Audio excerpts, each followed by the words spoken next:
Pernikahan penyandang disabilitas dalam perspektif Islam. Dari sisi seorang yang mengalami disabilitas intelektual yang memengaruhi kemampuan berpikir dan memahami terhadap sesuatu, hal ini menjadikannya berada dalam posisi yang berbeda dari orang yang sehat. Namun demikian, ia tetap berperan dalam membangun masyarakat sesuai dengan kemampuan dan tenaganya demi kemajuan umatnya. Berdasarkan hal tersebut, para ulama memiliki pandangan yang berbeda. Ada yang memperbolehkan memperlakukan penyandang disabilitas setara dengan orang normal dengan mempertimbangkan fitrah dan naluri manusiawi untuk menikah. Dan ada pula yang membatasi atau bahkan melarang hak tersebut karena potensi munculnya mudarat akibat pernikahan itu baik bagi dirinya sendiri, pasangannya, walinya, anak-anak hasil pernikahan tersebut maupun bagi masyarakat sekitarnya. Hal ini sejalan dengan larangan Allah dalam firman-Nya, "Wala tumsikuhunna diraran lita'tadu, wa may yaf'al dzalika faqad zalama nafsah." Yang artinya, janganlah kamu mempertahankan mereka untuk memberi kemudaratan. Karena dengan demikian kamu menganiaya diri sendiri. Barang siapa berbuat demikian, maka sungguh dia telah berbuat zalim terhadap dirinya sendiri. Al-Baqarah ayat 231. Pemahaman fikih tentang masalah ini. Berdasarkan petunjuk tersebut, teks-teks syariat berputar antara dua hal, menetapkan bahwa setiap manusia memiliki hak untuk menikah dan memberikan pertimbangan khusus bagi penyandang disabilitas karena kondisi mereka. Jika kita perhatikan teks-teks yang berkaitan dengan pernikahan, maka tampak bahwa semua bersifat umum dan mencakup seluruh manusia. Salah satu ayat yang menegaskan hal ini adalah firman Allah dalam surat Ar-Rum ayat 21. A'udzubillahi minasyaitonirrajim. Bismillahirrahmanirrahim. Wa min ayatihi an khalaqa lakum min anfusikum azwajan litaskunu ilaiha wa ja'ala bainakum mawaddatan wa rahmah. Yang artinya, dan di antara tanda-tanda kebesarannya ialah Dia menciptakan untukmu pasangan-pasangan dari jenismu sendiri, agar kamu cenderung dan merasa tentram kepadanya, dan Dia menjadikan di antaramu rasa kasih dan sayang. Selain itu, terdapat pula hadis Rasulullah Shallallahu Alaihi Wasallam ketika 3 orang sahabat datang ke rumah istri-istri Nabi untuk menanyakan bagaimana ibadah beliau. Setelah diberitahu, mereka menganggap ibadah Nabi ringan karena beliau telah diampuni dosa-dosanya. Lalu salah seorang dari mereka berkata, "Aku akan salat malam terus-menerus." Yang lain berkata, "Aku akan berpuasa setiap hari dan tidak akan berbuka." Dan yang ketiga berkata, "Aku tidak akan menikah selamanya." Maka Rasulullah SAW bersabda, "Kalian yang berkata seperti itu, demi Allah, aku adalah orang yang paling takut dan paling bertakwa kepada Allah di antara kalian. Namun aku berpuasa dan berbuka, aku salat dan tidur, dan aku menikah dengan wanita. Barang siapa berpaling dari sunnahku, maka ia bukan dari golonganku." Hadis riwayat Bukhari dan Muslim. Hadis dan ayat-ayat tersebut menunjukkan bahwa Islam menganjurkan pernikahan dan menjadikannya sebagai fitrah manusia serta kewajiban sosial.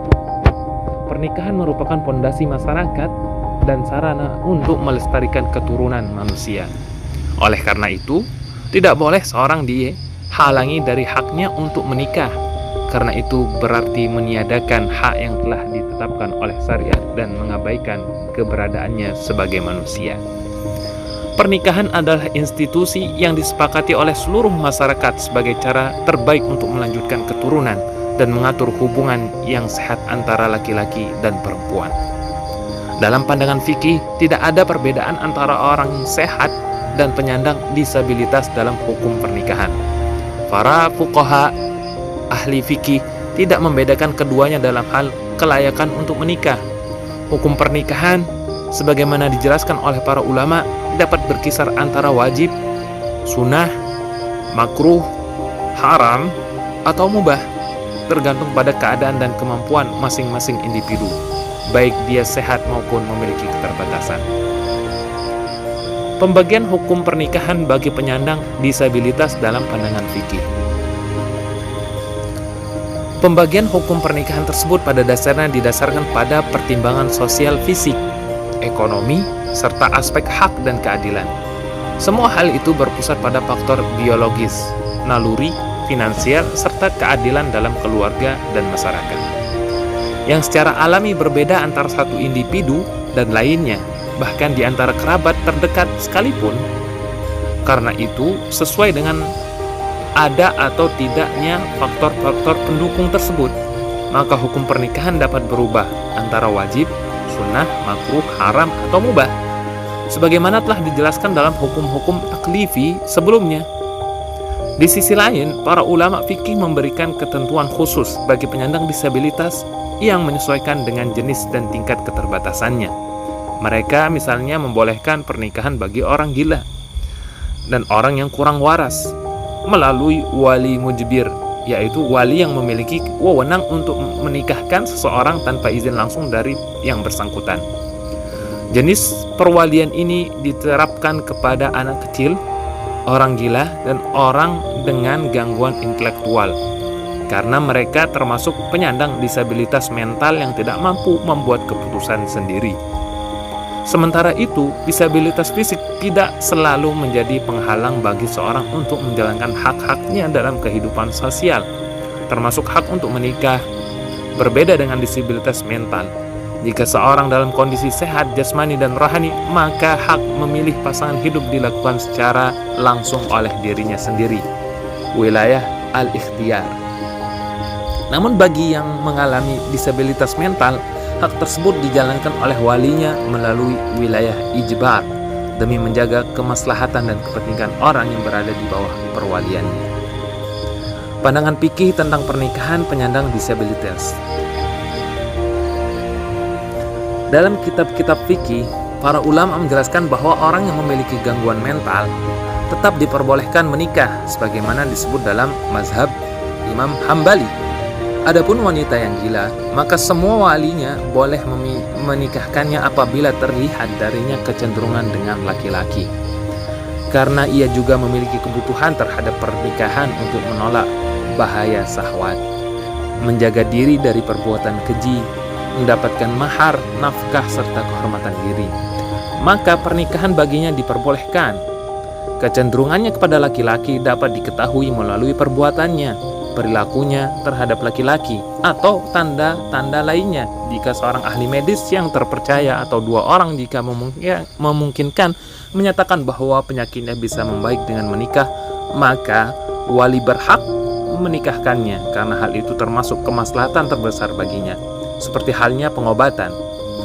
Dan jika wanita gila yang memiliki hasrat seperti itu tidak memiliki wali, maka hakim boleh menikahkannya. Berdasarkan pandangan seperti ini, Majma' Buhus al-Islamiyah, lembaga riset Islam, berpendapat bahwa penyandang disabilitas mental berhak untuk menikah selama rukun dan syarat pernikahan terpenuhi. Jika syarat telah memperbolehkan orang disabilitas menikah dan juga memperbolehkan menikahi wanita yang disabilitas, maka penyandang disabilitas intelektual tentu lebih berhak untuk menikah selama pernikahan tersebut dilakukan dengan memperhatikan kemaslahatan dan perlindungan terhadap dirinya. Dalam kitab-kitab fikih dari berbagai mazhab terdapat pembahasan khusus tentang pernikahan orang disabilitas dan hak wali mujbir, wali yang dapat menikahkan tanpa izin. Sebagaimana halnya wali terhadap anak kecil, para ulama berbeda pendapat apakah hak ini khusus untuk ayah dan kakek saja atau dapat diperluas kepada wali lainnya, bahkan pada hakim jika diperlukan.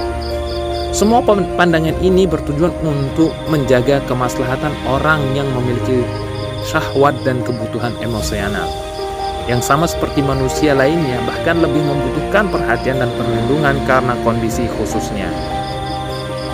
Kesimpulannya, baik lembaga fikih maupun para ulama menekankan aspek kemanusiaan di atas segala pertimbangan lain yang mungkin timbul dari resiko atau dampak pernikahan tersebut.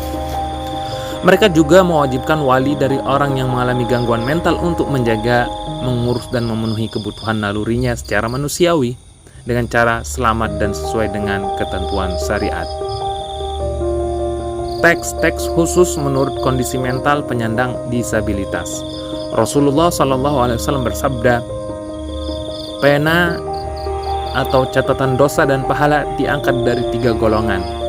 Dari orang yang tidur sampai ia bangun, dari anak kecil sampai ia balik, dari orang gila sampai ia sadar. Hadis riwayat Abu Daud dan Tirmidzi. Hadis ini menunjukkan bahwa 3 golongan tersebut tidak dikenai tanggung jawab, tidak dimintai pertanggungjawaban hukum atau taklif, karena adanya gangguan pada kemampuan berpikir atau kesadaran, baik sebagian maupun seluruhnya, sesuai dengan kondisi mental dan tingkat kepahaman mereka. Sebab perilaku seorang dalam ketiga keadaan ini, tidur atau masa anak-anak atau kehilangan akal, jelas dipengaruhi oleh kondisi mentalnya. Selain itu, dalam hadis lain disebutkan tidak boleh menimbulkan bahaya bagi diri sendiri maupun bagi orang lain. La dirara wa la dirara. Hadis ini menunjukkan bahwa setiap tindakan manusia harus berada dalam batas keadilan dan keseimbangan, tanpa menimbulkan kerugian atau bahaya bagi pihak lain. Dalam pandangan Islam, akal adalah dasar bagi kewajiban dan tanggung jawab syariat. Akal merupakan alat untuk memahami perintah Allah dan sarana untuk mengetahui ilmu dan hukumnya. Oleh karena itu, akal menjadi syarat utama seseorang dibebani kewajiban atau mukallaf. Pelaksanaan kewajiban agama bergantung pada 2 kemampuan utama: kemampuan memahami perintah, akal, dan kemampuan melaksanakannya, tubuh atau fisik. Dengan kedua kemampuan ini, seseorang dapat menerima taklif, tanggung jawab hukum, dan menjadi subjek hukum syariat, termasuk dalam masalah pernikahan dan seluruh ibadah serta muamalah lainnya. Para ulama fikih telah membahas secara mendalam mengenai orang dengan gangguan intelektual, orang gila, dan orang bodoh. Mereka menetapkan hukum-hukum khusus bagi penyandang disabilitas mental yang bertujuan untuk kemaslahatan pribadi penyandangnya, orang-orang di sekitarnya, serta masyarakat secara umum. Para ulama memandang bahwa kondisi ini termasuk dalam alasan yang menggugurkan tanggung jawab hukum, mawani al-mas'uliyah, atau dalam istilah usul fikih disebut awarid al-ahliyah, penghalang kelayakan hukum, atau keadaan yang menghalangi seseorang untuk memiliki kemampuan penuh dalam memahami dan menjalankan hukum syariat karena gangguan akal atau kondisi lainnya. Awarid al-ahliyah didefinisikan sebagai hal-hal yang menimpa seseorang karena gangguan akal atau sebab lain yang menghalangi kemampuannya untuk memahami sesuatu secara benar, sehingga mempengaruhi tingkat kelayakannya dalam memikul tanggung jawab hukum. Disabilitas mental dianggap lebih berat dibandingkan disabilitas fisik, dan syariat Islam mengakuinya sebagai salah satu dari penghalang alami atau al-awarid as-samawiyah atau at-tabi'iyah yang tidak dapat dihindari oleh manusia, seperti gangguan intelektual, tidur, dan pingsan bersambung.